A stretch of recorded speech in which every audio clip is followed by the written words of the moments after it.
សួស្តីប្រិយមិត្តទាំងអស់គ្នាជាទីមេត្រីព័ត៌មានថ្ងៃទី28ខែតុលាឆ្នាំ2025នៅក្នុងជំនួបជាមួយលោកប្រធានាធិបតីកូរ៉េលីចេមយុងលោកនាយករដ្ឋមន្ត្រីហ៊ុនម៉ាណែតនៅក្នុងថ្ងៃច័ន្ទបានព្រមព្រៀងគ្នាបង្កើតក្រុមការងាររួមគ្នាមួយដើម្បីប្រយុទ្ធប្រឆាំងនឹងការឆោបបោកដែលផ្ដោតលើជនជាតិកូរ៉េជាការឆ្លើយតបទៅនឹងការព្រួយបារម្ភរបស់សាធារណជនកាន់តែខ្លាំងឡើងជុំវិញករណីចាប់ពង្រត់និងឃុំខ្លួនថ្មីនេះដែលពាក់ព័ន្ធនឹងជនជាតិកូរ៉េនៅក្នុងប្រទេសកម្ពុជាអ្នកនាំពាក្យប្រធានាធិបតីលោកស្រីកាងយូជុងថាក្រុមការងារនេះនឹងចាប់ផ្ដើមប្រតិបត្តិការនៅខែក្រោយដោយមានមន្ត្រីប៉ូលីសកូរ៉េដែលត្រូវបានបញ្ជូនទៅកម្ពុជា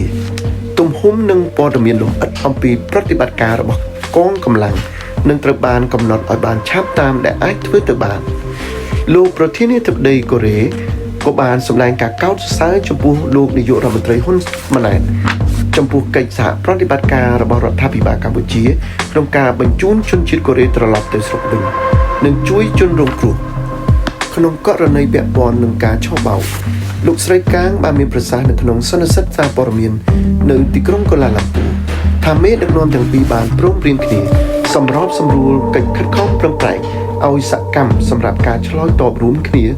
ឲ្យមានប្រសិទ្ធភាពចំពោះឧក្រិដ្ឋកម្មទាំងនេះកិច្ចព្រមព្រៀងនេះបានកើតឡើងបន្ទាប់ពីវាត្រូវបានផ្សព្វផ្សាយជាសាធារណៈកាលពីដើមខែនេះថាជនជាតិកូរ៉េរហូតដល់ទៅ 2000 នាក់ត្រូវបានជាប់អន្ទាក់នៅក្នុងប្រតិបត្តិការឆោបបោកតាមអ៊ីនធឺណិតនៅក្នុងប្រទេសកម្ពុជាបន្ទាប់ពីបានមកដល់ប្រទេសនេះតាមរយៈការផ្សាយពាណិជ្ជកម្មការងារពួកគេត្រូវបានចោទប្រកាន់ថាត្រូវបានបង្ខំឲ្យចូលរួមក្នុងការឆោបបោកដែលធ្វើឲ្យពួកគេក្លាយជាជនរងគ្រោះនិងជនល្មើសនៅក្នុងអង្គការឧក្រិដ្ឋកម្មទាំងនេះនាយករដ្ឋមន្ត្រីកម្ពុជាបាននិយាយថាប្រទេសរបស់លោកបានចាប់ផ្ដើមពីគ្រោះយោបល់យ៉ាងជិតស្និទ្ធជាមួយនឹងក្រុមឆ្លើយតបរបស់រដ្ឋាភិបាលកូរ៉េដែលបានបញ្ជូនប្រហែល10ថ្ងៃមុនហើយបានសង្កត់ធ្ងន់ថា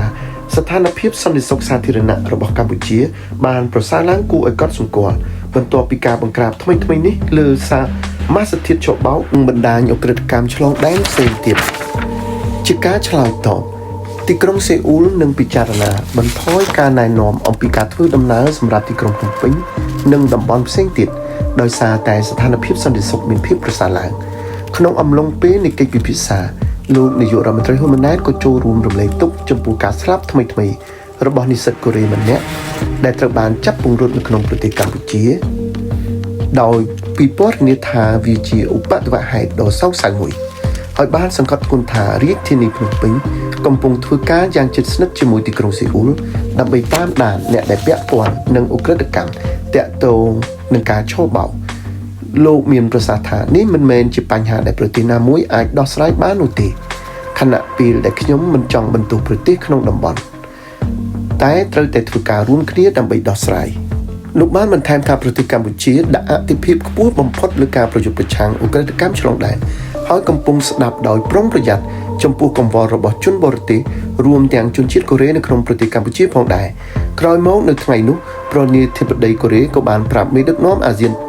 ថាការលុបបំបាត់បណ្ដាញឧក្រិដ្ឋកម្មដែលបានរៀបចំនិងមជ្ឈមណ្ឌលឆោបបោកឆ្លងដែនត្រូវតែជាអាទិភាពរួមនៅក្នុងតំបន់